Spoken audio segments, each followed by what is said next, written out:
We begin with breaking news just into the H&N Digital Center.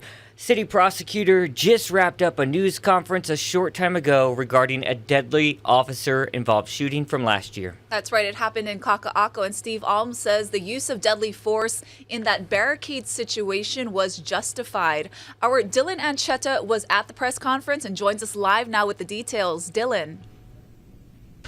Hey, aloha, Ashley and Jonathan. That's right. That press conference with City Prosecutor Steve Alm wrapped up just a few moments ago. He was here today to discuss the shooting of 33-year-old Brandon Ventura. This shooting happened nearly a year ago in Kaka'ako. It happened on August 27th. And today he gave a very detailed play-by-play of the events. And I'll summarize them briefly for you now. But Prosecutor Alm said this all started around 1:40 in the afternoon when Ventura called police. He was allegedly distraught after breaking up with his girlfriend. This led to an hours-long standoff, according to prosecutors. They made various attempts to contact Ventura to defuse the situation. It started with HPD initially responding, and they followed up later in the afternoon with the SSD or the SWAT team. They have heavy artillery and a heavier response, essentially. But this all started, again, because they say Ventura called them. He was distraught. They say that he told police that he wanted them to shoot him. He was allegedly abusing drugs the week of this breakup, and so that led to this hours-long standoff. And it wasn't until later in the afternoon when prosecutors said that the SWAT team made a movement into the apartment that he was in. They actually attempted a less lethal firing arm, a less lethal method to defuse the situation, but that didn't work. And there was a scuffle between a SWAT team member and Ventura, and it eventually led to his shooting in that apartment. And so this is what Prosecutor Steve Alm had to say about HPD and how they handled the situation. HPD pulled out all the stops here. When you look at the report, you will see all of the police officers who were involved in this situation. Multiple officers tried numerous times to help Mr. Ventura and encourage him to drop the gun and end this situation peacefully. HPD tried with patrol officers, they tried with crime reduction unit officers, they tried with Specialized Service Division officers. They brought the crisis response team. They tried a less lethal projectile. They put themselves in danger and tried to grab his hand that was holding the gun and take it away from him. HPD did everything right here. Mr. Ventura was the cause of his own death. Again, there were so many details presented in this news conference, and we actually just got the full report. I'll be working through this to bring you all the details later tonight on Hawaii News Now. It's also important to note that the firearm used in this case that Ventura had was not registered to him. Again, we are looking at his court records to see if there are any prior run-ins with the law. But again, we've got the full report here, and we will work to bring you the full story later on tonight on Hawaii News Now. At the prosecutor's office, Dylan Ancheta, Hawaii News Now. U.S. House Speaker Nancy Pelosi may have left Taiwan, but the retaliation from China is only just beginning. New video from the Chinese military shows multiple missiles were launched from a mainland China military live-fire exercise targeting areas in the waters of Taiwan's east coast. Selena Wang has the details. Fighter jets scrambling to take off. Missiles on the move. And plumes of smoke seen by residents in the Chinese city closest to Taiwan. The video shows live rockets being fired towards the Taiwan Straits. Moments later, state media confirmed the launch. The woman filming says, "Wow, we're witnessing history." Beijing unleashing a show of force on Taiwan over U.S. House Speaker Nancy Pelosi's visit to the island. China's military claims it's starting the largest ever drills around the island. My teammates and I flew our fighter and headed for the airspaces around the Taiwan island. We are ready for combat and able to fight at any time. Defying Beijing's threats, Pelosi met with Taiwan's president and key lawmakers and business leaders. Crowds of supporters in Taipei welcomed her. Taiwan has been an island of resilience, and now more than ever, America's solidarity with Taiwan is crucial, and that is the message we are bringing here today. China's foreign ministry says the trip is a, quote, outright farce. Taiwan calls this the median line. More than 20 Chinese warplanes crossed the line the day after Pelosi landed, an unprecedented number. They're demonstrating that they don't recognize Taiwan's lines because they don't recognize Taiwan. So this is an act of political warfare, psychological warfare, and information warfare. It's also a very important signal to China's own people to demonstrate its resolve. These boxes encircling the island are where Beijing says their military drills are happening. It's a blockade, say both Beijing and Taipei, and a major provocation in the eyes of Taiwan and the U.S. But to a lot of Chinese citizens, it's not enough, especially after officials had hyped up expectations of an unprecedented military response. Disappointed, wrote one person on China's Twitter-like platform Weibo. Another mocked that its leaders should speak less, do more. But far from speaking less, officials are issuing one fiery statement after another, all condemning Pelosi's trip. It also banned imports of thousands of food items from Taiwan and suspended exports of natural sand, a key component in semiconductor chips. All of this rage just over a 2-day visit. Pelosi's presence in Taiwan, a slap in the face to Beijing, which insists the self-governed island is a rebel Chinese province. Pelosi is out of Taiwan, but she left a crisis behind her. Beijing's retaliation is just getting started. Selena Wang, CNN, Beijing. The Biden administration has declared monkeypox a public health emergency, with cases rising across the country. The announcement came during a briefing with the Department of Health and Human Services. Now, the White House has been criticized at times for its handling of this outbreak, but says it has made available more than 1.1 million vaccine doses and increased testing capabilities to 80,000 tests per week. Since the first U.S. monkeypox case was identified in mid-May, more than 6,600 probable or confirmed cases have been detected in the United States, nearly a dozen in Hawaii. A judge in Russia has convicted American basketball star Brittany Griner of drug possession and sentenced her to 9 years in prison. Before the verdict, an emotional Griner told the court she had no intentions to break the law by bringing in vape cartridges with cannabis oil when she flew to Moscow to play basketball. I made an honest mistake, and I hope that in your ruling that it doesn't end my life here. So this quick verdict came in a politically charged case amid soaring tensions between Moscow and Washington over Ukraine, and it could lead to a high-stake prisoner swap. A California nonprofit will embark on an unusual fishing expedition. Its mission will be to remove as much plastic junk as possible from the ever-growing Great Pacific Garbage Patch. Max Darrow explains how.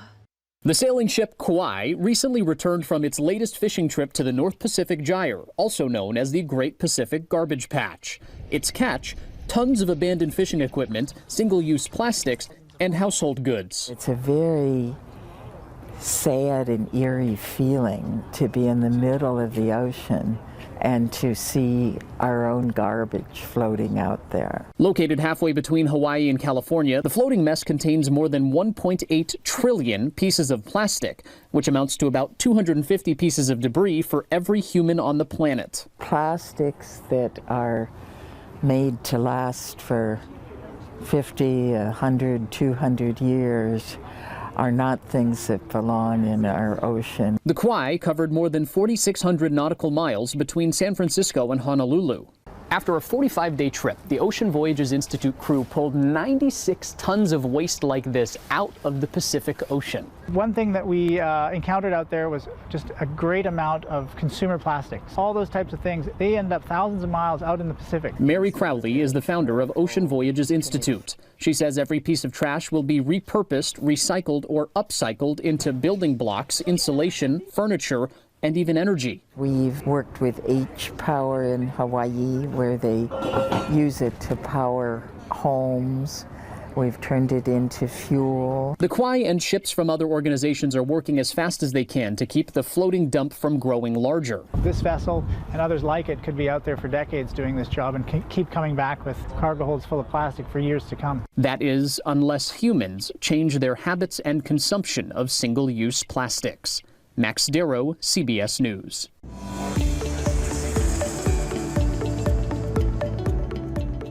Complaints with the Department of Transportation rose 7-fold in the year 2020 compared to the pre-pandemic year before. And get this, 87% of those complaints were about refunds. So now the Department of Transportation is proposing new rules. They just announced this. They would require airlines to give refunds if their departure or arrival time changes by 3 hours or more for domestic flights or at least 6 hours for international ones.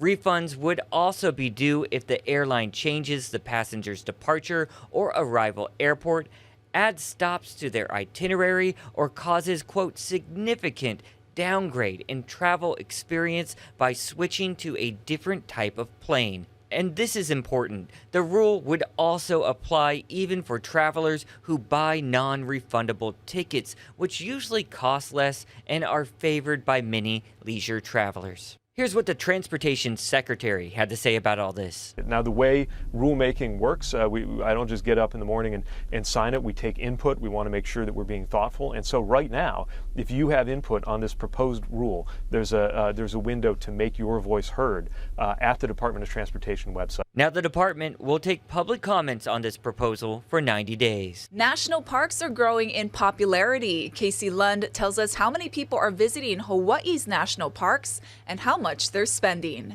Well, an absolutely beautiful day here at Pearl Harbor. I want to get to those numbers in just a minute, but first take a look at this. So many people taking advantage of the free admission to national parks, obviously lining up for the USS Arizona, but then look at the USS Missouri.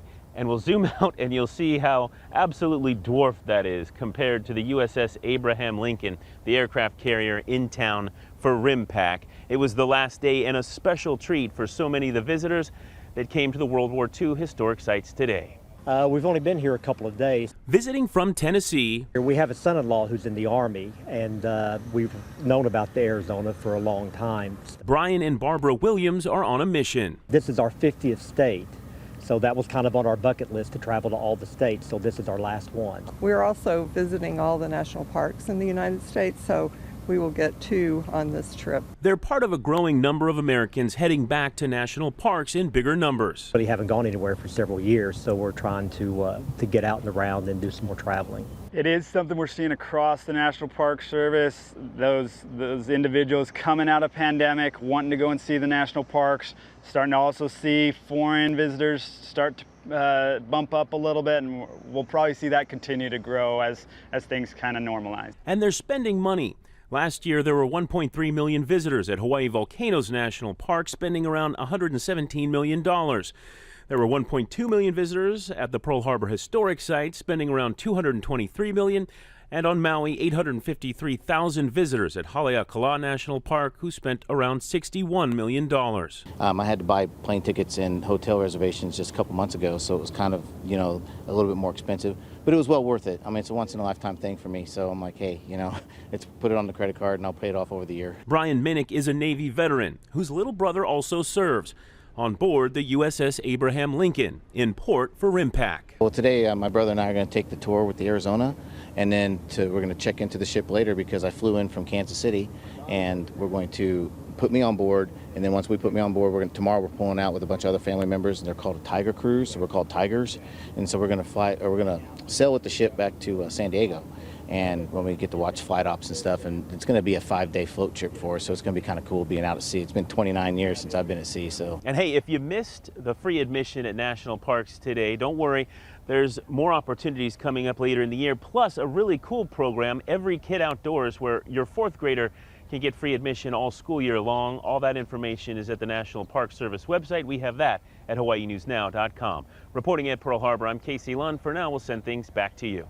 So nice to see so many people having fun out there in this national I love parks. national parks. Me too. I was just at one this past weekend, Volcanoes, and I met a family in town from the Midwest, and they were using that 4th grader pass. Oh, Any wow. 4th grader can get a pass for national parks. And the cool thing about it, what they told me about, is it works for everyone in the car, the pass. Oh, so cool. one fourth grader is all you need to get a whole carload of folks into a national park for free. All right. Travel hack there for you.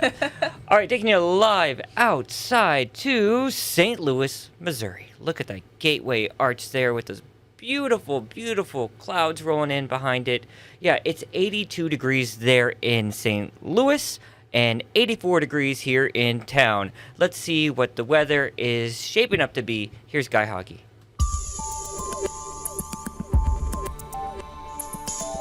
And with the light winds, you can expect afternoon clouds, afternoon showers today as well as tomorrow. Then on Saturday, the trade winds come back in.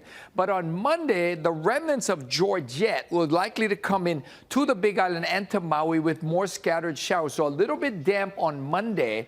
And then the other thing we're watching for, what could be a cyclone expected to form south of the island sometime around Tuesday, Wednesday. And as it passes by after that, we're not going to get much rain from it or severe weather, but we will get some windy weather. So take a look at the 7-day forecast, see what I'm talking about. Light variable winds, spotty showers today and tomorrow. It's going to be sticky. And then the weekend, nice steady trade winds, more normal weather, comfortable weather. And then as that disturbance passes by to the south, those winds will really pick up speed on Tuesday, Wednesday, maybe even Thursday. Well, we all know this, right? It's never a good idea to mess with a monk seal. Well, our Billy V is out at Kaimana Beach today to see what's being done to protect Rocky, her pup, and beachgoers. Thank you very much. We're down here, Kaimana Beach, where, of course, the Hawaiian monk seals, you see them a lot over the past years and over the past couple of months. As a matter of fact, Rocky and her pup have been nursing here on the beach. But as a sign of the times, there are new signs that are up as well. So it was just 11 days ago that there was an encounter in these waters off of Waikiki in which a visitor got a little bit too close for comfort to Rocky and her newly born pup. And that, of course, was the encounter that went viral. So what a couple of agencies has done now is that they have gone ahead and they have expanded the area of caution here on the beach. It's 150 feet or 50 yards. That's the distance that they'd like people to stay away just to be cautious. Plus, there have been HMAR people, that's Hawaii Marine Animal Response, and also doe care people, or excuse me, NOAA people who have been here, and NOAA people are volunteering their time, and so they're trying to inform the public. And now we've learned that doe care, a person will be here to go ahead and help assist the volunteers to move people out of the area if need be. Plus, doe care is also going to put personnel on a jet ski just to patrol the waters to make sure that not only are the Hawaiian monk seals safe, but also the public as well. So they're asking you to use caution in these places. So doe care is still in the process of planning how they're going to staff this. The plan is to have a law enforcement presence here 24 hours a day until this pup weans. So if you see the signs, you can always contact the personnel that's down here on the sand almost 24 hours a day to ask questions about the monk seal. But like it says on here, do not disturb. Hawaiian monk seal is alive and well. From Waikiki, I'm Billy V. We'll send it back to you. Thank you, Billy V. Having fun out there this morning at Kaimana's. Let's see what else the internet's talking about, because we know that it has been talking about that monk seal video a lot, right?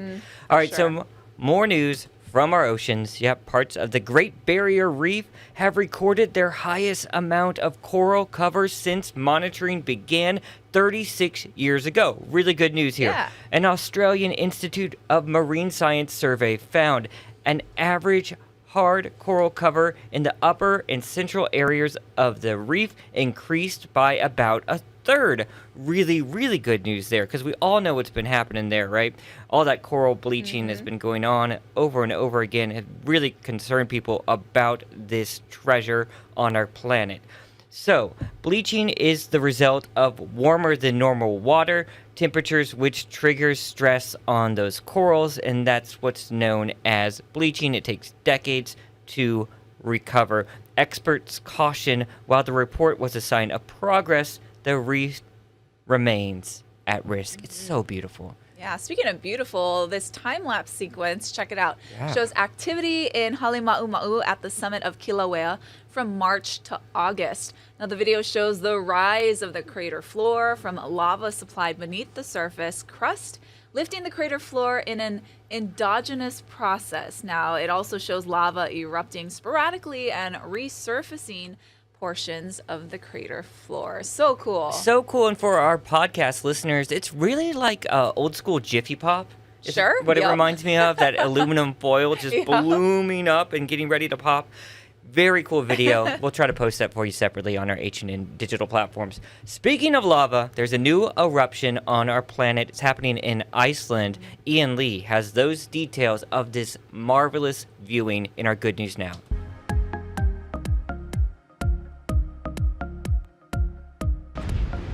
Few acts of nature leave you in awe like an erupting volcano, and Iceland never disappoints. I had to sit down and I had to have a little cry because it's so beautiful and so emotional, and this is like the raw power of our planet.